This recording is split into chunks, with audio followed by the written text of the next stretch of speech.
Families எல்லாம் பார்க்கும்போது என்ன ரெண்டு பேரும் ஒரே ஃப்ளைட்டில் வந்தீங்க?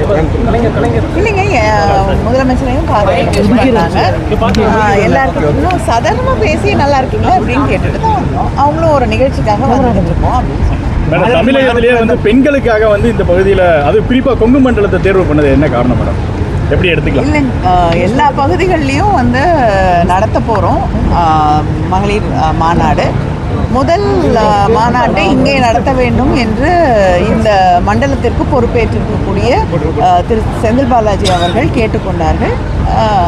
இந்த மாநாட்டு ஏற்பாடுகளை மிக சிறப்பாக செய்திருக்கிறார். அவருடைய வேண்டுகோளுக்கு ஏற்றுக்கொண்டு முதலமைச்சர் அவர்கள் முதல்ல மாநாட்டை இந்த பகுதியில் நடத்தலாம்னு சொல்லியிருக்காங்க.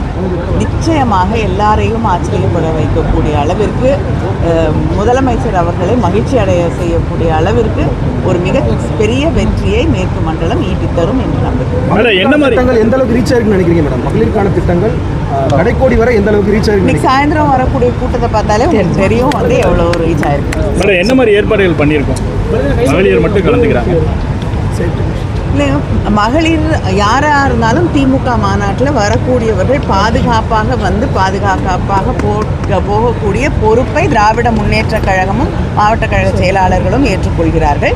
அதனால் வரக்கூடிய மகளிருக்கு போதுமான மருத்துவ வசதிகள்லேருந்து குடி தண்ணீர்லேருந்து உணவுலேருந்து அவங்களுக்கு ஆம்புலன்ஸஸ் தேவைப்படும்னா அதிலிருந்து மருத்துவ முகாம்கள்லேருந்து எல்லாமே ஏற்பாடு செய்து தரப்பட்டிருக்கிறது. வாகன வசதி வரக்கூடிய அந்த வண்டியை நிறுத்துறதுக்கு ரொம்ப தூரம் இல்லாமல் நிறுத்துறதுக்கு பல முறை முதலமைச்சர் அவர்களே வந்து சரியான நேரத்திற்கு நிகழ்ச்சியை முடித்து அவர்கள்லாம் பத்திரமா போய் ஊர் சேரக்கூடிய ஒரு நிலையிலே நிகழ்ச்சியை நடத்த வேண்டும் என்று அறிவுறுத்தி இருக்கிறார்கள். அதனால் எல்லா ஏற்பாடுகளும் அவர்கள் மகளிர் வரக்கூடிய சகோதரிகள் எந்தவித பிரச்சனையும் இல்லாமல் வசதியாக வந்துவிட்டு பாதுகாப்பாக செல்லக்கூடிய எல்லா ஏற்பாடுகளையும் மாவட்ட கழகத்தின் செயலாளர் அவர்கள் இங்கே இருக்கக்கூடிய பொறுப்பேற்றிருக்கக்கூடிய மாவட்ட பொறுப்பாளர்களும் மண்டல பொறுப்பாளர் திரு செந்தில் பாலாஜி அவர்களும் எங்களுடைய மகளிர் அணியை சார்ந்த சகோதரிகளும் செய்திருக்கிறார்.